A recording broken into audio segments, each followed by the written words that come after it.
జెన్జీగా ఉండడం తమకు ఎంతో గర్వకారణంగా ఉందని అంటున్నారు జెన్జెడ్ యువకులు. తాము తలుచుకుంటే ఏదైనా సాధ్యమని, దానికి తాము చేసిన నిరసనల ఫలితంగా కేంద్ర విద్యాశాఖ మంత్రి ధర్మేంద్ర ప్రధాన్ రాజీనామా చేయడమని తెలిపారు.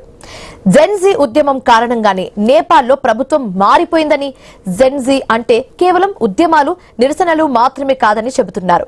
సామాజిక బాధ్యత కూడా తీసుకుంటామని పేర్కొన్నారు. ప్రభుత్వాలు ఉచితలతో సమయం సరిపెట్టుకోకుండా సరైన పరిశ్రమలు నెలకొల్పి తమకు ఉపాధ్యం అవకాశాలు లభిస్తాయని అంటున్న నెల్లూరుకు చెందిన జెడ్జీ యువకులతో మా ప్రతినిధి Sagar Reddy face to face. ప్రస్తుతం ప్రపంచవ్యాప్తంగా దేశవ్యాప్తంగా వినిపిస్తున్న అత్యంత అంటే రెగ్యులర్గా వినిపిస్తున్న పదం అయితే జెన్జెడ్, జెన్ ఆల్ఫా.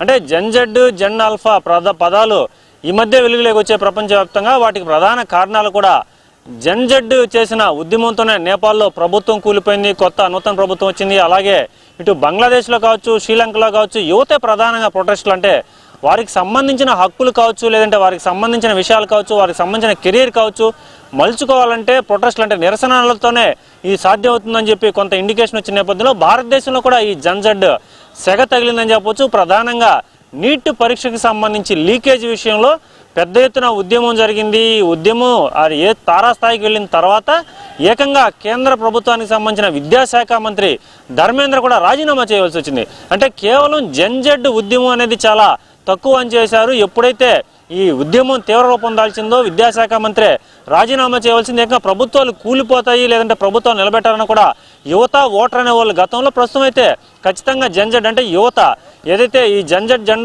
ఆల్ఫా తలుచుకుంటే ఏమైనా చేస్తారని చెప్పి ఒక ఇండికేషన్స్ అన్ని కూడా ఈ ప్రయత్నాలు అంటే ఈ పరిశీలన బట్టి తెలుస్తుంది. సో ప్రస్తుతం మనం నెల్లూరు నగరంలో ఉన్నాం. నెల్లూరు నగరంలోనే ప్రస్తుతం మనతో పాటు యువత ఉన్నారు. వీళ్ళంతా కూడా చదువుకునే పరిస్థితుల్లో ఉన్నారు. వీళ్ళంతా అంటే డిగ్రీలు కావచ్చు, లేదంటే వారి కెరీర్కి సంబంధించి వాళ్ళకి చాలా క్లారిటీ ఉంటుంది. గతంతో పోల్చుకుంటే ఇప్పుడు నెట్ కావచ్చు, లేదంటే ఇతరత్ర మాధ్యమాలు అందుబాటులోకి వచ్చే వాళ్ళ ఆలోచనలు ఏ విధంగా ఉన్నాయి, ఆ జెన్జెడ్ అసలు ఏ విధంగా ఆలోచిస్తుంది, ఏ విధంగా ముందుకెళ్తుంది, ఈ ప్రయత్నాలను ఈ విషయాన్ని కూడా వాళ్ళని అడిగి తెలుసుకుందాం. ప్రస్తుతం మనతో అంటే విద్యార్థి చదువుకుంటున్నాడు, హర్ష అనే ఒక విద్యార్థి కూడా మనతో ఉన్నారు. చెప్పండి పృథ్వీ, చెప్పండి అసలు జెన్జెడ్ అనే ఒక పదం వెలుగులోకి వచ్చింది. నీటి పరీక్షకు సంబంధించి కేంద్ర మంత్రి రాజీనామా చేసి వచ్చింది మీ ఉద్యమాలతో. సో జెన్జెడ్గా మీరు ఈ పదాన్ని ఎట్టా ఆకలింపు చేసుకున్నారు, అంటే ఈ పదాన్ని ఎలా చూస్తున్నారు, ఈ పదం యొక్క అసలు ఎలా ఉంది ఈ పదం? సార్ యాక్చువల్గా నీట్ పైన మనకి ఒక చాలా యాక్చువల్గా ఈ నీట్ ఏదైతే ఉందో చాలా ఇంపార్టెంట్ ఇష్యూ. ఢిల్లీలో స్ట్రైక్స్ జరిగాయి, లేదా ప్రొటెస్ట్ జరిగింది, అన్నీ జరిగాయి. అయితే దీన్ని గురించి నేను ఒకే ఒక మాట చెప్పాలనుకుంటున్నా. ఈ ధర్మేంద్ర ప్రధాన్ గారు అదేదో ముందే పరిష్కరించుంటే అతను రాజీనామా చేసి ఉండేవాడు కాదు.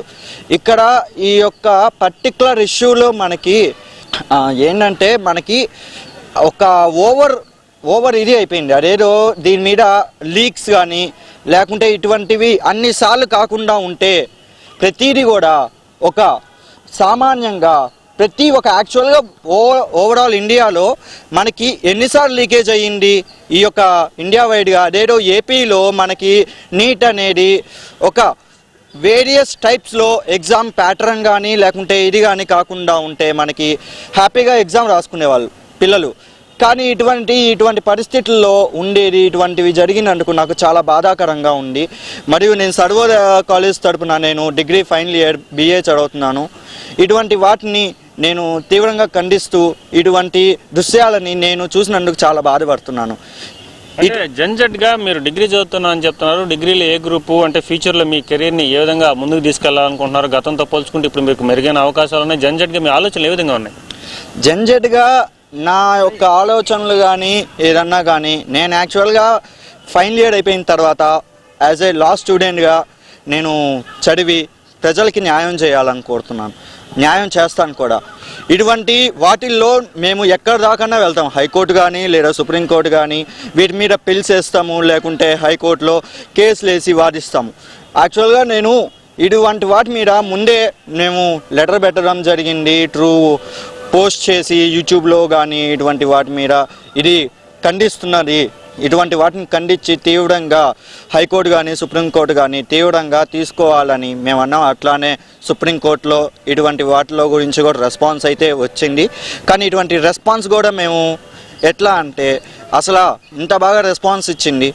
మరియు ఈ సుప్రీంకోర్టు జడ్జెస్ మరియు సుప్రీంకోర్టులో ఉన్న ఈ అసోసియేషన్, బార్ అసోసియేషన్ కూడా దీని గురించి ఖండిస్తూ మాట్లాడింది. ఇటువంటి స్టేట్మెంట్స్ ఇవ్వడం అనేది నేను చాలా హ్యాపీగా ఫీల్ అవుతున్నాను. ప్రధానంగా అంటే ఇక్కడ పొలిటికల్ అనేది ఒకటే కాదు, వాస్తవానికి యువత ఆలోచన ఏ విధంగా ఉంది, వాళ్ళు ఎలా ఆలోచిస్తారు అంటే గతంతో పోల్చుకుంటే ఓన్లీ క్రీడలు కావచ్చు, లేదంటే చదువుకున్న తర్వాత ఒక పనే చేయాలనేది ఉంది. కానీ ఇప్పుడు అంటే గ్లోబలైజేషన్ వచ్చింది, అంతా కూడా ప్రపంచం కుగ్రామం అయిపోయింది.